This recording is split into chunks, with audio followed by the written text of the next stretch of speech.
What's up, YouTube fam? It's J-Dog713 coming back at you again with another video review of my Infiniti Q60. I got a good review here. Got this AEM short RAM induction system. They don't put short RAM on there, but it's short RAM. Everybody knows it's short RAM. It doesn't come with any tubes. That's the downside to it. You got to use the original, the OE equipment tubes. Got some clamps. Got the filter. It looks like it's maybe 2.5 inch inlet, whatever. But that's all it comes with. It's pretty simple. And all you got to do on this part is remove the tabs to take out that little cover. There's a cover right there. So there's 1, 2, 3, 4, 5, 6, 7, 8. And you can store them right there, this side and then the other side. So I'm gonna unbolt this, which is 10 millimeters.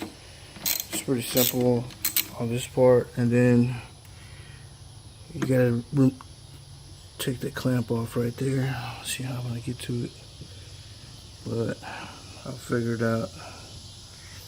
In the meantime, I'm going to pause this real quick. Okay, I'm going to take it out these two screws. There's one under here.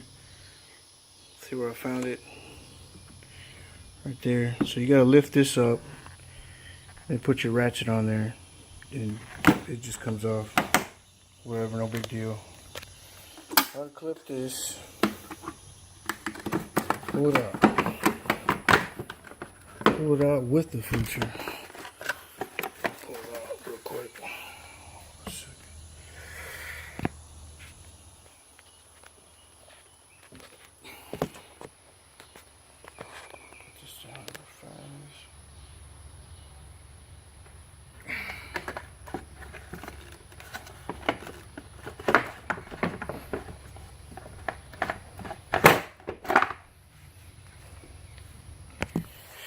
And it just comes out like that. No big deal.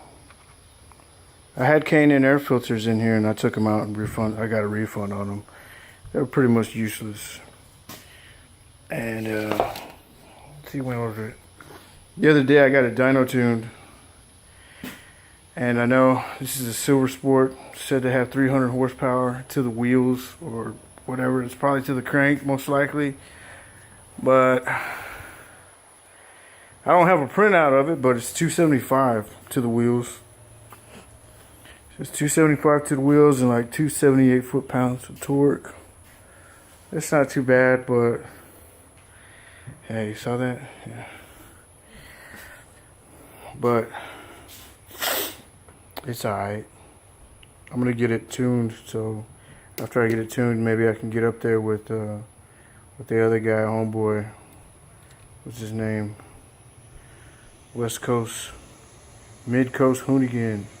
What's up, Mid Coast Hoonigan? Shout out to you, bro. You're doing your thing over there. It's looking tight. Sounds tight too. I got a long way to go though. Again, I'm gonna pause this. I'm gonna go ahead and install it, and then I'll do a review. I'll continue to review afterwards. Okay, here's the other part. So you gotta undo these two screws here, two Phillips screws, and then put it on the other one. And reconnect this part back to the little turbo. Look at it, it's so little. It's so cute. It's fucking adorable. Huh.